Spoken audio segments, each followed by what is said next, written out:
OK，唔該晒，唔該晒。好啦，咁咧，我哋逢禮拜一晚就都會有線上分享啦。咁今晚咧就會輪到我去啊、再繼續分享一啲健康嘅信息。咁今晚咧就會同大家，其實講到叫做第三集啦吓，就係講呢個，其實都係關於微量元素嘅。咁第一次就講咗呢個鹽對我哋嘅身體重要性啦，同埋點樣去揀合適嘅鹽啦吓。咁而第二集咧就講咗呢個鉀同埋鎂啦，即係啱啱前個禮拜。咁今個禮拜咧就會同大家講呢個鋅同埋硒嘅。咁其實咧應該都唔少人聽過呢兩種嘅微量元素，不過可能就比起可能鈣啊、鎂啊呢啲係比較少聽啲啦。咁但係咧，原來呢個鋅啊同埋硒對我哋身體嘅健康咧都非常之重要嘅喎。咁啊，今日會同大家分享一下啦。咁首先講咗硒先啦，唔係講咗鋅先啊，唔好意思啊，鋅啊，金字邊個辛苦個辛。好，咁鋅其實係咩咧？原來鋅咧，如果響我哋人體嚟講啊，係屬於一個都好重要嘅營養素嚟嘅，係屬於第三重要嘅營養素啊。佢嘅重要性咧，其實僅次於維他命 D3啦，同埋鎂嘅。咁因為維他命 D 咧，其實原來咧對於我哋身體啊有2500個基因嘅調控係有關係嘅喎。咁而鎂咧就對於我哋身體咧有300種唔同嘅酶嘅反應有關係。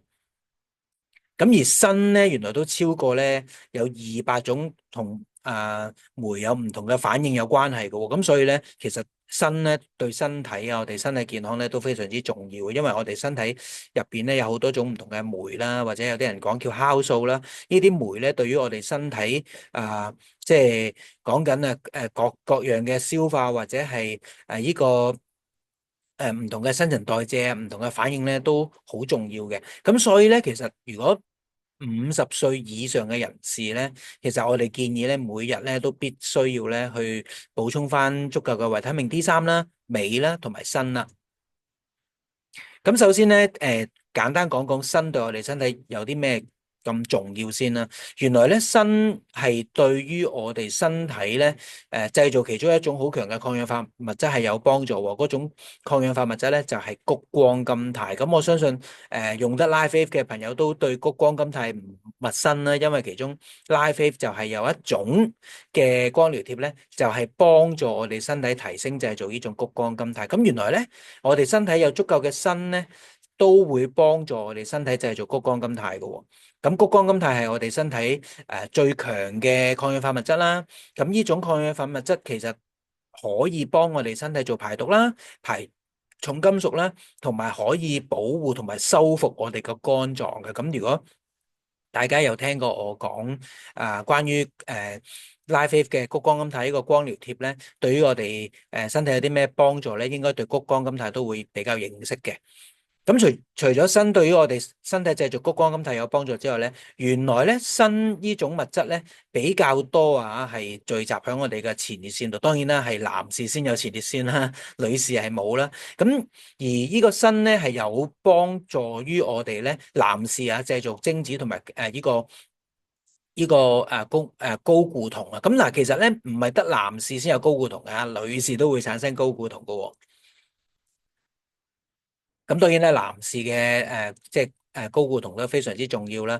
好啦，咁另外咧，原來鋅對我哋嗰個記憶力都有幫助，而咧原來鋅咧係會喺我哋大腦入邊嘅一個位置嘅一個組織啊，或者講緊呢個可唔可以叫做一個器官呢一個位置咧？嗰個位置叫做海馬體啊，都應該有啲朋友會聽過。咁原來咧，如果當我哋呢個海馬體個功能衰退嘅話咧，其實就會開始患上呢個認知障礙症。咁其實咧，鋅咧點解會喺我哋個海馬體度咧？其實就係做於保護呢個海馬體嘅，因為鋅其實都係好強嘅，即係其中一種即係抗氧化嘅物質啦。咁而咧，鋅咧亦都原來會儲存喺我哋個胰臟嗰度喎。咁大家都知道啦，胰臟係對於我哋平衡我哋身體嘅血糖好重要嘅一個器官啦。因為胰臟就係去產生胰島素。咁如果我哋嘅胰臟機能正常嘅，我哋嗰個血糖嘅水平就會正常啦。但係如果個胰臟唔正常嘅話，誒、導致我哋嗰個身體個血糖嘅水平偏高或者偏低都唔好嘅喎。咁當然啦，比較多人就係即係會有偏高嘅情況啦，個血糖嗰個水平。咁如果個血糖水平比較偏高，就會導致我哋身體好多健康嘅問題啦。因為嗰個糖分如果唔能夠好正常咁去進入到我哋細胞嘅時候，即係保留咗喺我哋嘅血液嗰度咧，呢啲血啊，呢啲血糖啊，去到我哋身體唔同嘅位置咧，就會破壞我哋身體唔同嘅組織或者器官或者神經嘅，呢啲叫糖化作用啦。咁其中我哋拉菲亦都有一種光療貼。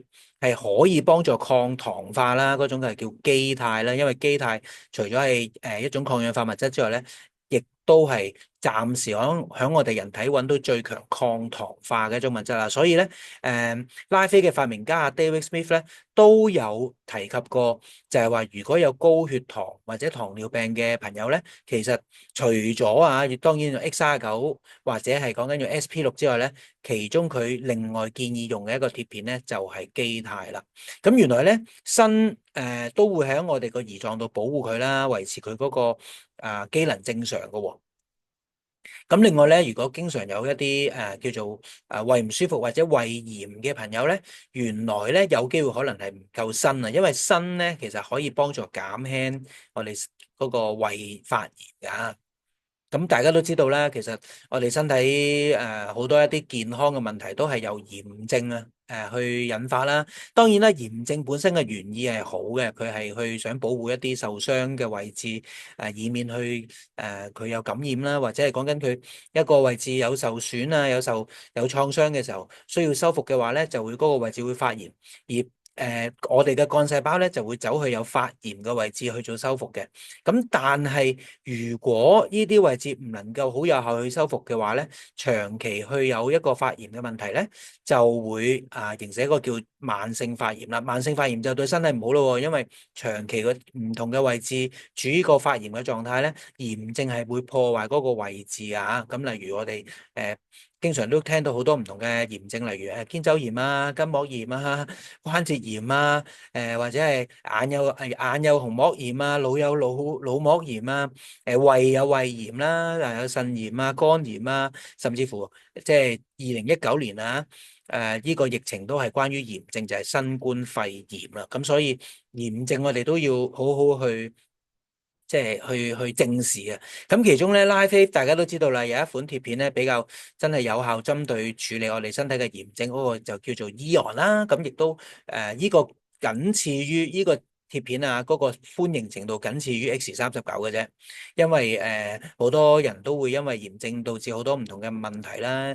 尤其是比較即係容易產生嘅一啲痛症啊。咁 Eon 咧呢個貼片咧亦都真係比較即係好明顯、好快速地可以舒緩到一啲炎症啦，同埋一啲唔舒服嘅問題嘅。咁而咧鋅咧，原來呢種物質咧就係可以幫助我哋減輕身體嗰個胃部發炎㗎。好啦，咁另外咧，原來鋅都係會有促進我哋身體，即係我哋傷口愈合嘅功效㗎喎。咁而我哋拉菲都亦都有好幾款嘅光療貼係對於傷口愈合有幫助啦。當然第一款就一定係 X39啦，因為 X39能夠提升我哋身體嘅男同性肽，從而去激活我哋身體幹細胞。我哋身體幹細胞越活躍嘅時候，嗰個複製嘅速度越快，咁嗰個數量亦都會越多。咁幹細胞我嚟做咩咧？幹細胞就係我嚟做修復噶嘛，因為我哋身體嘅所有嘅新陳代謝又好，傷口愈合都好啦，都係需要新嘅細胞。唔同嘅組織或者器官都需要唔同嘅細胞嘅。咁而咧幹細胞就係我哋所有身體由頭到腳，由內到外唔同嘅器官組織嘅細胞嘅源頭嚟嘅。咁所以我哋身體嘅幹細胞足夠咧，就代表我哋個修復力、治癒力都好啦。咁原來咧鋅都係可以能夠去幫助我哋傷口愈合嘅噃。好啦，咁呢個咧，我相信好多女士都好中意。咁但係其實唔止女士嘅，因為當聽到呢個膠原蛋白嘅時候，大家都比較即係着重一諗到嘅就係靚啦，對於皮膚靚。但係其實咧，膠原蛋白都唔止淨係對於我哋嘅皮膚靚有幫助。其實膠原蛋白係對於我哋身體好多好多唔同嘅即係維持健康都好重要嘅一種物質嚟嘅。咁原來咧，鋅呢種物質咧係有助我哋身體製造更加多膠原蛋白嘅。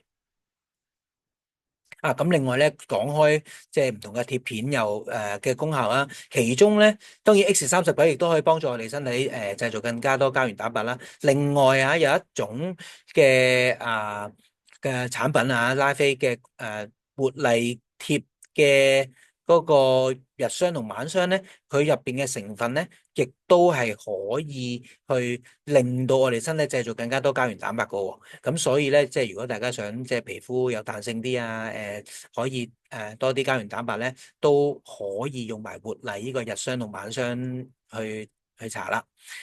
咁鋅咧，原來亦都有助我哋個頭髮生長嘅。咁有啲朋友如果佢有脫髮問題啊，或者甚至乎陣間都會講到啦，缺鋅會有啲乜問題咧？其中一個咧就係鬼剃頭啊！鬼剃頭就係原來缺鋅嘅其中一個原因嚟嘅。好啦，咁而家就講咗鋅對身體有啲咩好處啦。咁如果我哋萬一缺鋅啦，即係身體唔夠鋅嘅話，究竟會產生啲乜嘢症狀咧？或者簡單嚟講就係話，我哋發現我哋身體有啲咩症狀嚟講咧？原來就有可能係因為我哋缺鋅啦。咁其中一個缺鋅導致嘅症狀咧，原來就會係一個夜盲症啦，即係會影響視力啦。咁而咧，頭先有講到啦，因為鋅咧其實會係即係缺鋅嚟講咧，會令到我哋咧嗰個即係嗰個睾酮啊，嗰個睾酮嘅量減少咗。咁對於男性嚟講啊，如果呢個睾酮減少咗咧，就會導致個睾丸萎縮啦。咁但係咧，原來女士都需要呢個睾酮啊，即係或者叫睾固酮啦。如果呢個女士缺少呢個睾酮嘅話咧，就會影響到個雌激素會同埋呢個孕酮啊偏低啊，都會產生好多一啲生理嘅問題啦。咁缺鋅咧，亦都會係導致我哋嗰個精神壓力增加嘅喎。咁另外亦都會有輻射嘅現象啦。咁或者就係講緊係一啲痤瘡啦，即係俗稱叫青春痘或者暗瘡嘅情況啦。咁頭先亦都講到啦，原來缺鋅咧，因為鋅係可以幫助頭髮生長，原來缺鋅咧，就會有機會咧產生呢個叫斑禿啊，即係我哋俗稱叫鬼剃頭啦。咁所以如果有呢方面情況嘅人咧，都可以建議咧就補翻多啲鋅啊。咁另外咧，鋅對我哋個眼睛都即係好重要嘅。咁原來缺鋅咧，亦都會有機會咧導致個白內障嘅情況嘅喎。咁另外咧，一個我覺得好重要，想俾大家知道嘅缺鋅嘅一個導致嘅問題咧，原來咧缺鋅咧係會導致到我哋嗰個胸腺萎縮啊。胸腺喺邊度位置咧？當然係我哋胸口嘅位置啦。咁大家即係畫面都見到啦，呢個就係即係我哋嘅胸腺啦。咁而咧，胸腺係負責做啲咩嘅咧？原來咧，胸腺啊好重要嘅，對我哋身體嗰個，尤其是免疫力啊。胸腺係負責製造我哋嘅 T 細胞嘅。咁我哋身體嘅免疫系統有好多唔同嘅細胞啦，例如 NK 細胞啊，咁亦都其中一種咧叫 T 細胞啦。咁 T 細胞咧，喺我哋嗰個免疫系統入邊負責做啲咩咧？原來咧，佢係負責控制同埋協調我哋個免疫反應㗎。咁而咧，呢個 T 細胞咧，其實主要其中一個功能啊，就係同即係殺死呢個我哋身體嘅癌細胞有關。因為我哋身體咧，其實每個人都會有癌細胞嘅。不過如果我哋身體嗰個免疫系統係正常，其中咧我哋製造 T 細胞個機能正常嘅話咧，我哋個免疫系統咧就會將一啲我哋身體產生咗出嚟嘅癌細胞去殺死啦。咁但係如果 T 細胞唔夠嘅話咧，就會即係唔夠有效去殺死啲癌細胞啦。咁而胸腺就係負責製造 T 細胞噶嘛。咁而原來缺鋅咧就會導致胸腺萎縮嘅。咁所以大家要留意啦。咁另外咧，T 細胞咧，原來亦都係其中一種嗰個細胞，係防止我哋一啲身體免疫性嘅疾病。咩意思咧？即係話大家可能都會有聽過一啲自我免疫系統攻擊自己嘅一啲疾病啦，例如紅斑狼瘡啊，或者類風濕關節炎呢啲啊。咁原來導致呢啲自身免疫性疾病嘅原因咧，就係我哋嘅 T 細胞唔夠啊。因為 T 細胞咧係能夠去辨認翻，即係幫助去辨認翻我哋身體正常嘅細胞或者唔正常嘅細胞。但係咧，如果呢個 T 細胞唔夠嘅話咧，就呢個辨認嘅能力減低咗啦，就變咗自己個免疫系統會打翻自己嘅細胞啊，就會產生頭先我所講嘅，例如紅斑狼瘡啊、類風濕關節炎啊呢啲咁樣嘅免疫性疾病啦。咁另外咧，胸腺萎縮咧就係會導致我哋嘅免疫力下降啦，令到我哋身體咧更加容易受到感染嘅。咁而咧，亦都原來有研究顯示咧，呢個胸腺再生咧係會可以延長我哋嘅壽命嘅喎。咁所以咧，其實如果大家去揾呢個胸腺相關嘅資訊啊，你會揾到咧一啲嘅所謂嘅治療嘅方式咧，係去將一啲嘅激素去打入身體啦，去令到我哋個胸腺咧再生長翻出嚟嘅。咁即係因為亦都有好多研究顯示，原來令到你能夠維持住個胸腺嘅健康咧，係對於我哋嗰個壽命啊係好有關係嘅。好啦，咁究竟點解會缺鋅咧？即係既然鋅咁重要啦，咁但係點解會缺鋅咧？咁當然啦，首先如果隨住年齡增長，我哋會有機會缺鋅啦。咁另外咧，如果有腸道嘅一啲問題啊，都會有機會缺鋅嘅喎。或者係講緊比較有一啲慢性壓力嘅朋友啦，經常都處於啲壓力嘅狀態嘅，亦都會有機會缺鋅嘅，因為壓力亦都會消耗我哋身體嘅鋅嘅。咁一啲朋友如果係食素嘅話，要留意啦，因為咧如果唔食一啲動物嘅產品啊，或者即係講緊食一啲肉類嘅話咧，係會比較有機會缺鋅，因為咧鋅係比較多響一啲肉類啊或者一啲動物嘅產品或者食物入邊嘅。咁又或者即係攝取過量嘅酒精啦，或者攝取過量嘅糖分，或者咧食某一啲藥物啊，都會導致我哋身體缺鋅嘅。好啦，咁所以咧，其實如果你打鋅啊，有啲咩食物係高鋅嘅咧？即係唔係講緊薪酬嘅薪，係即係金字邊鋅呢個微量元素嘅鋅。咩食物係高鋅咧？大家其實上網好簡單，一定揾到好多嘅。又或者而家你可以揾 AI 啦，問下 AI 究竟咩嘢食物咧比較個鋅比較高啊咁樣。咁大家喺熒光幕見到啦例如生蠔啊，一啲洋菜啊。呢種菜可能喺台灣比較多啊，或者係可能另外一種菜嘅別名啊，肉類啊，呢啲小麥胚芽啊、南瓜子啊、堅果啊、菠菜、豬肉都比較高鋅嘅。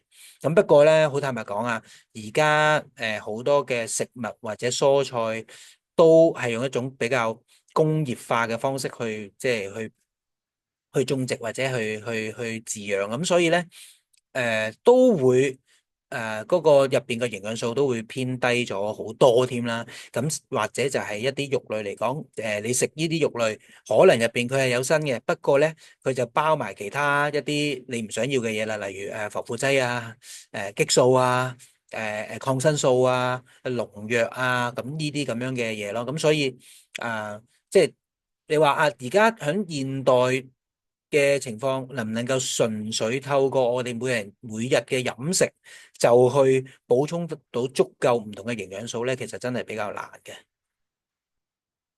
好啦，咁另外咧，大家當然啦就會考慮到就係，我都想比較 guarantee 自己能夠每一日補充到足夠嘅鋅喎，咁可能就會考慮就係購買一啲補鋅嘅補充品啦。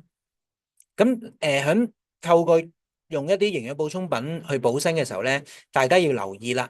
咁其實原來補鋅嘅時候咧，最好就建議咧補埋銅嘅喎。咁建議用一個10:1嘅比例係同時補埋銅啦。因為原來咧我哋身體有銅嘅話咧，係令到我哋吸收呢個鋅嘅效果會更加好嘅。咁而咧原來咧。市面上大部分補鋅嘅補充品咧，其實通常都會加埋少量嘅銅喺入邊噶啦。咁所以咧，大家如果去選擇呢啲鋅嘅補充品嘅時候咧，你都可以留意翻嗰個營養標籤入邊係咪已經有埋銅咧咁樣。咁啊，當然啦，你問我最好就揀一啲已經有埋銅俾你嘅一啲即係補身嘅濕皮文啦，咁就簡單啲，你唔需要就話，我又去再買個銅嘅補充品啦。咁亦都有啲朋友佢話，喂，我都想可以揾啲方式去令到自己身體 keep 住可以吸收少量嘅銅喎。咁其中咧，原來咧其中一個方法咧係你可以買一啲純銅嘅手鏈或者手鐲啊。不過咧，大家留意啊，呢啲純銅手鏈同手鐲咧，唔一定要肯定佢冇任何啲塗層喺外面㗎。因為如果有個塗層喺外面嘅話，根本上就唔係直接由個皮膚接觸到呢啲銅啊。咁如果你能夠買到啲純銅嘅手鏈或者手鐲咧，透過戴呢啲手鏈嘅手鐲或者手鐲咧，就透過個皮膚接觸咧，都會可以吸收到少量嘅銅嘅。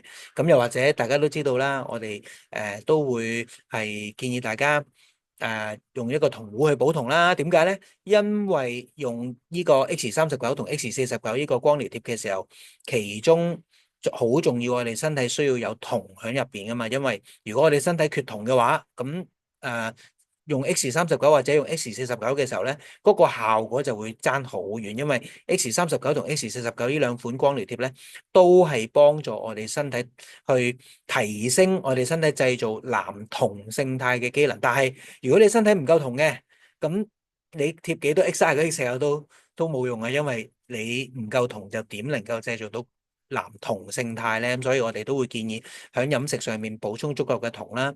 咁其中頭先我講到戴銅嘅純銅嘅手鏈或者手鐲可以幫到手啦。又或者買個銅壺去即係飲水去補銅啦。又或者係食朱古力可以補銅啦。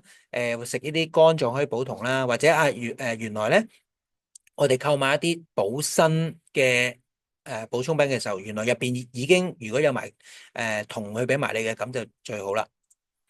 好，咁啊，大概簡單講咗鋅對我哋身體嘅重要性啦。好啦，咁第二個今日想同大家講嘅就係硒啦。硒呢個可能都呢段時間即係都比較多人開始會聽到，因為咧其中市面上咧亦都有唔同嘅一啲即係食物啊，係講緊係含硒嘅，即係比較高硒嘅一啲食物，例如一啲富硒嘅雞蛋啊，或者富硒嘅蔬菜啊咁樣啦。咁點解會着重去加呢個硒響呢啲食物入邊咧？因為咧當然啦，首先大家都知道啦，硒係一種微量元素嚟嘅。咁而咧，原來咧，硒亦都係一種叫輔酶嚟嘅喎。咁輔酶係咩意思咧？就係幫助我哋身體唔同嘅酶咧去做轉換嘅。咁而咧，我哋人體入邊咧，原來最少已經發現咗有25種以上嘅硒蛋白咧，係參與緊我哋身體唔同嘅代謝嘅過程同埋功能嘅。咁而硒其中一個對於我哋身體嘅好處就係佢係原來係一種高氧即係高抗氧化嘅物質啦。抗氧化即係咩意思咧？即係話可以減低我哋身體嘅氧化作用啦。咁而咧，當呢個硒喺我哋身體嘅時候咧，佢可以減少我哋體內嘅氧化壓力啦，從而硒原來可以保護到我哋嘅細胞基因同埋粒線體，因為呢兩樣嘢對於個細胞正常嘅運作都好重要噶嘛。咁從而咧減少到我哋啲細胞嘅基因或者粒線體被啲氧化物破壞嘅話咧，就會有助去抗癌啊，減少一啲即係癌細胞嘅產生啦。咁甚至乎就係比較針對硒可以比較幫助抗到咩咧？抗到前列腺癌啦，或者係肺癌呢啲癌症嘅。咁原來咧有所不知喎，即係硒咧原來可以幫助我哋個甲狀腺素轉為更加即係有活性嘅。咁甲狀腺係平衡我哋身體嘅即係新陳代謝噶嘛。有啲人會有甲狀腺嘅問題，例如甲亢或者甲低咧，都係唔好嘅。新陳代謝太快或者太慢都係唔好。咁原來咧硒就係其中一種嘅元素咧，係維持我哋嗰個甲狀腺素嘅活性啦，咁從而咧可以就係維持我哋體內嗰個代謝平衡啦。咁另外咧，硒咧原來亦都可以有效去減少我哋身體重金屬嘅一啲毒性。因為咧例如我哋身體會有機會吸收到透過唔同嘅方式食物又好即係一啲食物或者水或者一啲接觸都好啦，會吸收到一啲水銀啦、鉛啦或者鎘呢啲咁樣嘅重金屬啦。咁而咧硒原來咧喺我哋身體其中一個作用咧，就會同呢啲重金屬去結合咗佢嘅，即係黏附咗佢，好似谷胱甘肽咁，都係會黏附住啲重金屬啦。咁咧令到呢啲重金屬嘅活性咧減少咗，從而咧就減少呢啲重金屬對我哋身體嘅有害性啦。咁另外咧，硒原來對我哋個心腦血管都非常之即係有幫助嘅喎，有個保健功效啦。佢可以減少我哋腦部同心腦血管嘅入邊嘅自由基啦，亦都減少我哋身體呢啲位置嘅產生嘅炎症啦。咁從而咧可以預防中風啊、腦退化症啊或者啲神經退化嘅問題嘅，因為硒係可以減少到一啲心腦血管或者神經嘅破壞。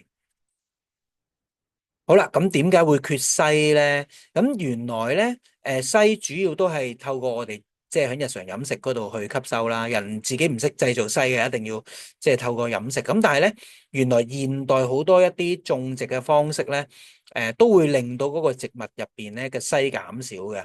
咁啲硒減少咗啦，嗰啲即係嗰啲植物減少咗硒啦，咁啲家禽去食呢啲植物嘅時候都唔會吸收到硒啦，從而亦都會因為咁減少啦。咁原來咧，某一啲藥物亦都會減少我哋身體嘅硒喎，例如就係呢個降膽固醇藥啊，係會令到我哋身體體內嘅硒減少嘅。好啦，咁啊，大家亦都可能會講啦，咁我既然硒對我哋身體咁重要啦，咁點樣去即係去補硒咧？咁當然啦，大家都可以去考慮一下，就係話市面上而家都有一啲即係標榜係比較含有硒嘅一啲食物啦。咁而咧，當然亦都可以透過可能購買一啲營養補充品啊，去補充硒嘅。咁而硒咧，所謂叫做微量元素，即係話我哋唔需要好大量啊，尤其是硒呢樣嘢咧呢種微量元素咧，我哋每一日咧只需要好少量嘅啫。咁大概講緊每個成年人需要吸收硒嘅份量咧，大概50至70微克。即係講緊好少嘅，一克已經好少啦，講緊50至70微克嘅啫嚇。好啦，咁有啲咩食物比較個硒比較多咧？其中咧呢個巴西堅果會比較多啊。原來一粒嘅巴西堅果啊，即係當然啦，我哋建議係買一啲有機嘅巴西堅果啦。每一粒已經有70至90微克噶啦，即係話每一日食一粒呢個巴西堅果咧，已經可以補充到我哋每一日所需嘅一個硒啦。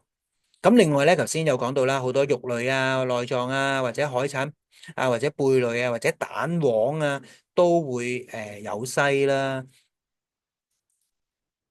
咁但係留意翻啊，千祈唔好話覺得哇硒咁好啊，哇即係瘋狂咁去補啦，咁啊唔需要嘅啊。咁甚至乎咧，留意翻，如果個硒喺我哋身體太多，都會中毒噶喎。咁啊，硒太多會導致咩？導致脫髮啦，導致一啲即係不叫做咩不自主嘅一啲震抖啊咁樣啦。咁同埋咧就係一啲神經性嘅疾病同埋心臟問題，就係有硒太多嘅一啲原因。即係簡單嚟講咧，硒係要補，但係就冇補得太多啦。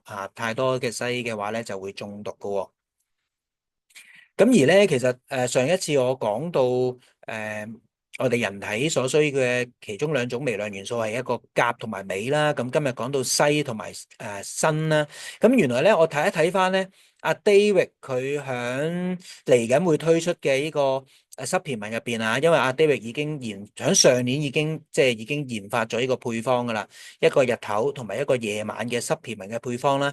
咁啊，David 點解會研發呢個 supplement 咧？就係因為佢知道我哋透過去用拉菲唔同嘅光療貼嘅時候，因為拉菲嘅光療貼佢唔會提供任何營養素俾我哋㗎，因為拉菲嘅光療貼係用翻我哋身體嘅光去提升翻我哋身體唔同嘅機能啦，亦都冇任何嘅入侵性，即係根本冇任何物質會進入我哋身體嘅。咁所以咧，亦都唔會提供任何嘅營養俾我哋㗎。咁所以如果我哋想用拉菲嘅光療貼用得個效果比較即係理想咧，其中除咗要飲水足夠之外咧，就係要補充翻足夠嘅營養素啦。咁所以咧，阿 David 有見及此咧，佢就直頭研發埋兩個配方添㗎啦，一個就係日頭嘅配方，另外一個夜晚配方。咁佢就係針對我哋比較通常喺日頭或者夜晚用嘅貼片，佢所需要嘅營養素而去研發咗呢個配方出嚟嘅。咁跟住咧，我去即係上翻公司個系統度，將呢個日頭嚟緊會好快會推出呢個日頭配方先啦，應該係今個月或者下個月就會喺美國推出噶啦。咁我發覺咧，真係即係好巧啊！原來咧呢個日頭嘅配方入邊咧，其中已經有今日我哋所講嘅鋅啦，亦都有我哋今日所講嘅硒啦。咁你亦都咧有銅喎，咁呢個肯定大家就唔會即係覺得好意外嘅，因為用 X39同 X49，我哋就係需要身體足夠嘅銅啊嘛。咁當然呢個 supplement 入邊亦都有補埋銅俾我哋啦。咁而咧上一次我講到嘅鉀啦同埋鎂咧，都有包含咗喺呢個日頭嘅配方入邊，所以咧嚟緊即係有啲朋友可能都佢會話。我知道用拉菲嘅光療貼係最好有足夠嘅營養噶，咁但係究竟市面上咁多嘅 supplement 嘅供應，咁多唔同嘅牌子吓，究竟邊隻係好咧？咁好坦白講啊，即係我相信咧，阿 David 出得嘅 supplement 咧，都一定係即係用一定係天然嘅成分去製造啦。咁亦都係成個配方一定係對我哋身體好啦。尤其是我哋有用埋呢個光療貼嘅時候，咁嗰個效果一定係最好嘅。咁所以咧，都好期待啊！嚟緊拉菲去出到呢個 supplement。咁當然啦，因為每一隻產品佢要去註冊入口唔同嘅地區咧，需要時間嘅。咁而咧，公司暫時未正式即係推出㗎，咁但係亦都正常嚟講，佢每推出一個產品咧，一定係由美國開始先嘅。咁美國會上咗架先啦，跟住之後陸續可能歐美啊，跟住之後就先到東南亞。咁我聽翻一啲消息嚇，大概預計呢個 supplement 會正式我哋香港呢邊市場可以訂得到咧，應該都要等到去今年年尾左右。咁但係我相信大家都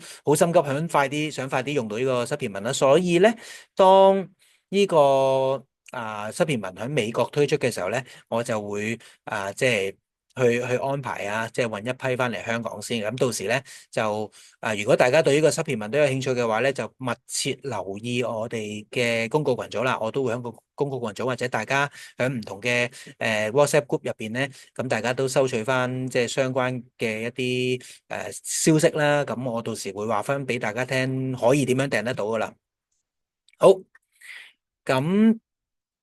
今日我要分享嘅內容就嚟到呢度啦，去到第二個環節咧，就係一個開咪open 咪嘅你問我答啦。咁大家可以就住今日我分享嘅內容去問問題啦，或者去分享都得㗎喎。咁或者就係就住你對拉菲嘅產品嘅唔同嘅一啲問題或者分享咧，都可以開咪去大家交流嘅。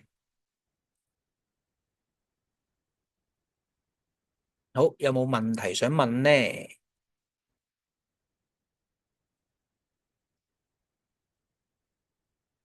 或者有冇邊位係最近自己或者屋企人或者介紹咗啲朋友佢用咗拉菲之後，有啲好嘅見證，都不妨可以喺度同大家分享嘅喎。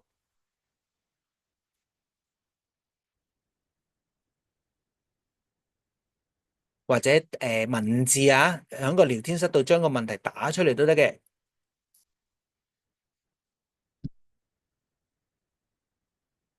好，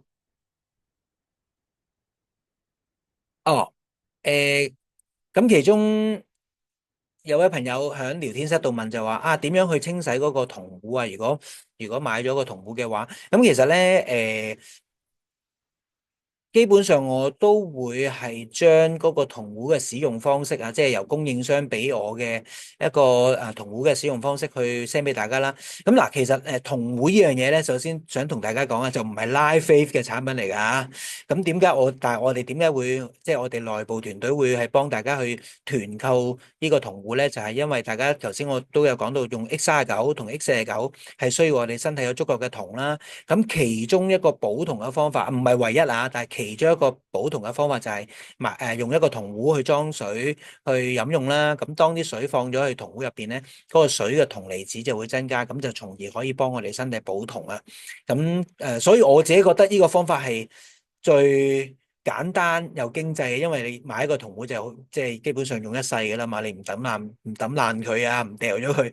咁而用拉菲光療貼嘅時候，亦都我哋建議係要飲水啦，所以如果喺飲水嘅時候都可以補到銅咧，咁就真係 perfect 啦。咁所以點解會建議大家可以買個銅壺啦？咁就其實呢個銅壺嘅清洗嘅方式都好簡單嘅。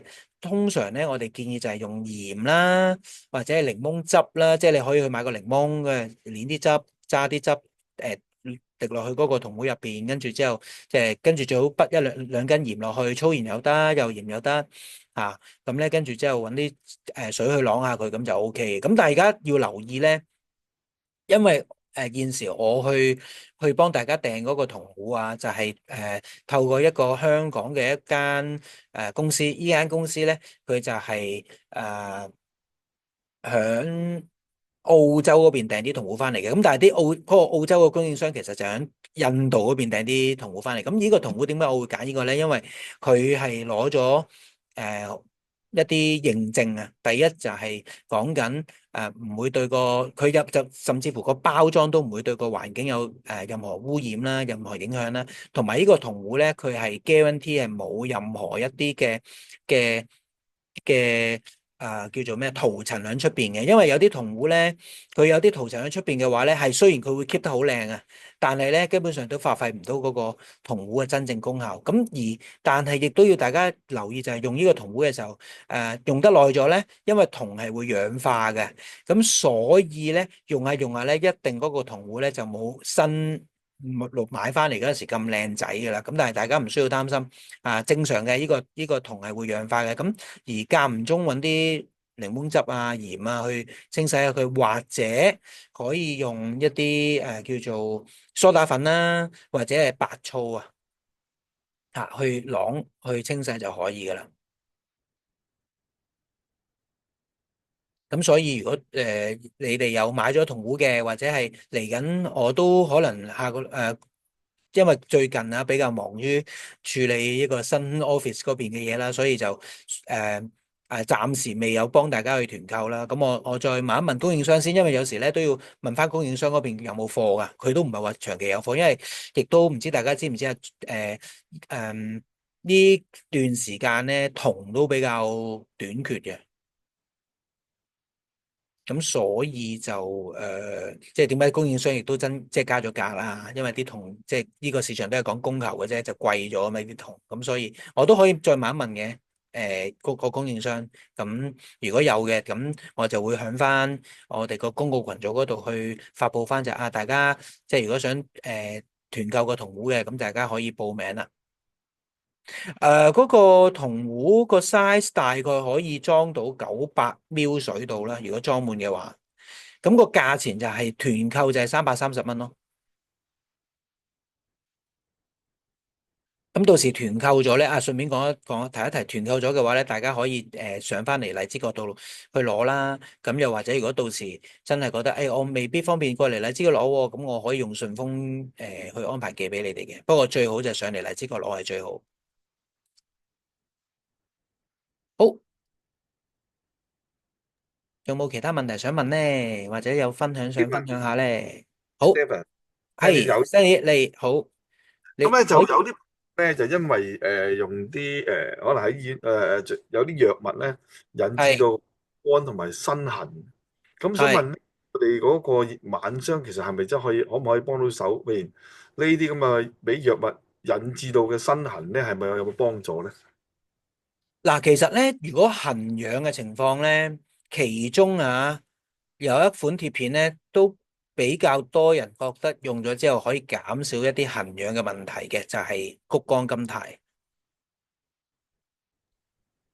咁你可以嘗試下咧，將谷胱甘肽咧直接貼喺痕嗰個位置嘅上面或者附近嘅。咁當然啦，另外如果有埋嗰個活麗嘅晚霜，最好用晚霜咧去搽喺嗰個痕嘅皮膚表面咧，都比較幫到手，係將嗰個痕癢嗰個程度降低嘅。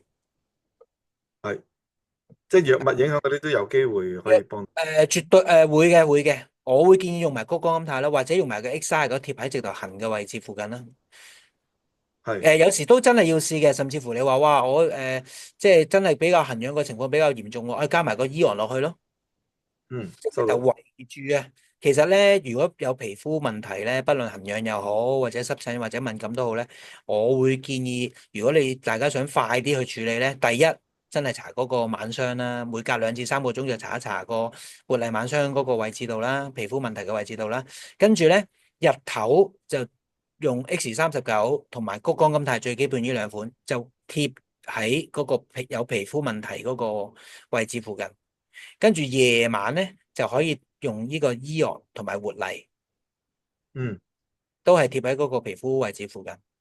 咁我哋都有啲幾嚴重嘅皮膚問題啊，都係透過咁樣用法咧，大概講緊1個禮拜至2個禮拜已經係好明顯改善咗啦。咁我記得1年前度咧有個會員嘅朋友啊。佢隻手爛咗2至3個月噶啦，爛到咧出晒血啊，咁樣又搞嚟搞去都搞唔掂。跟住我就教佢頭先用嗰個貼法咯，就圍住即係喺嗰個皮膚個位置啊，爛嗰個位置啊，嗰度貼啊。貼唔同嘅貼片咁啊，加埋搽個 cream，咁佢都好快1至2個禮拜已經隻手爛嘅情況係好明顯改善咗啦。咁另外大哦家應該都有聽過，就係其中我哋有位會員係髮型師啦，咁佢以前係有好嚴重嘅濕疹問題，咁亦都講緊每個月都要最少去打2次嘅即係藥物啊。去即係去西醫嗰度打針去撳住啲濕疹，因為佢經常即係佢經常掂水啊嘛，即係佢做髮型師咁但係你唔去用藥物去撳住佢咧，咁手停又口停喎，咁所以唯有又要去打針啦。咁但係透過佢用咗呢個拉菲嘅光療貼，大概2個月到啦，個零2個月到咧，佢就已經好明顯嗰個皮膚濕疹問題改善啦，同埋咧基本上由用拉菲光療貼開始咧，已經唔需要再去醫生嗰度打針啦。咁跟住咧，佢以前咧去食一啲即係好嘢啊，海鮮啊、肉類啊，即係魚蝦蟹啊嗰啲都會好痕噶嘛。咁最近佢去咗一次旅行咧，都話翻俾我聽，就係都係即係佢就自己去試下啊，究竟再食呢啲好容易令到自己身痕嘅食物會點咧？咁佢話都有痕，但係咧就真係好明顯少咗好多咯，比起以前。咁同埋佢啲真係佢影翻俾我哋睇啲皮膚嘅斑啊，都淡咗嘅。嗯，想問個晚霜其實有傷口都搽得落去，我都可以搽落搽得去㗎。如果搽得絕對搽得，因為第一拉菲嗰個日夜霜同眼霜都係100%天然啦，冇任何嘅人造嘅防腐劑啊，嗰個色素啊，或者總之化學嘅物質啦。咁所以就有傷口嘅話咧，更加建議用個晚霜搽喺上面去做嗰個保護同埋修復。當然啦，如果可以嘅話，嗱真係有傷口嘅。想個傷口快啲去埋口咧，用 X39啦、基肽啦、谷胱甘肽呢啲都幫到手嘅，嗯係啦。咁基肽會比較明顯啲嘅，因為基肽對於個傷口修復嗰個功效係即係好好噶嘛，所以如果你話啊，我因為有個傷口喎，咁貼個基肽喺嗰個傷口側邊就會幫助到佢快啲修復，或者當然啦，貼埋 X39係更加好啦。嗯，好，唔該晒 Stephen，好，唔該晒。唔使。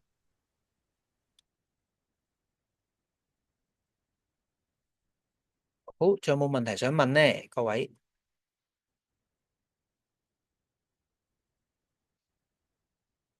或者分享啦，或者有用過貼片，唔一定要哇好驚天動地嘅分享噶喎。例如你話啊，我真係用咗之後覺得瞓得好咗啊，個人精神咗啊，或者啲皮膚真係靚咗啊，或者頭髮甩少咗啊，都可以嘅喎。我自己最中意聽大家嘅分享嘅，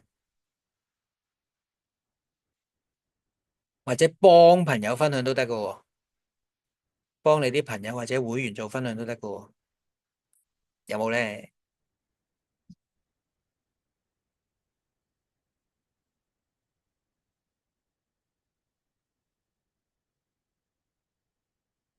好，咁嗱，如果未有問題的話，嗱，俾多1分鐘大家諗一諗啦。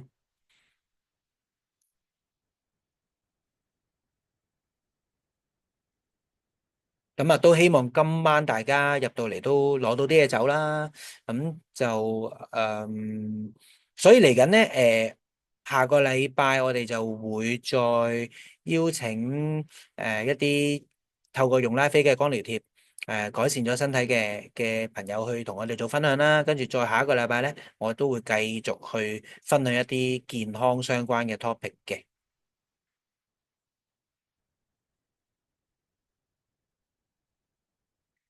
好，咁如果暫時未有朋友有問題的話咧，咁就提一提大家啦。我哋逢禮拜三同禮拜六嘅晏晝2點半至4點都有我哋嘅拉菲體驗日啦。咁今個月啊已經去到月中啦，今日已經去到3月17號啦。咁嚟緊咧就仲有19號、22、26同29號咧都有我哋嘅體驗日嘅。咁大家如果有朋友想邀請佢過嚟了解嘅，又夾到時間係禮拜三或者禮拜六晏晝嘅，咁就可以報名去參加啦。咁當然如果話我夾唔到禮拜三或者禮拜六晏晝時間喎，咁就個別同我哋約時間上嚟中心度去了解同體驗啦。咁另外咧，今個月我哋有2場嘅雙機日啦，3月9號已經即係講完一場啦。咁嚟緊咧，3月23號晏晝啊，禮拜日嚟嘅，3月23號禮拜日晏晝2點半至4點半咧，都會係一場嘅。咁大家如果加入咗拉菲嘅已經用緊個光療貼啦，咁你又想了解多啲，原來拉菲背後都有一個商機響，即係去響後邊嘅喎，咁都想了解多啲究竟點樣透過拉菲嘅呢個平台去發展自己嘅一個事業咧？咁或者拉菲嗰個商機係響邊一度咧？咁或者佢個獎金計劃係點樣嘅咧？個發展模式係點樣咧？咁就可以透過呢個商機日，大家去了解，或者你哋身邊有朋友，佢都係啱啱揾緊機會，或者你同佢分享過拉菲嘅時候，佢都想了解埋咁究竟拉菲原來可以發展嘅喎，咁究竟點樣做法嘅咧？咁都可以邀請佢過嚟去我哋嘅商機日去了解嘅。咁費用都係全面啦。咁大家記住撳翻嗰個報名連結去報名啦。好，咁今晚嘅時間就嚟到依度啦，咁就好多謝各位今日嘅參與啦，咁我哋下個禮拜一晚同樣時間再見啦，拜拜。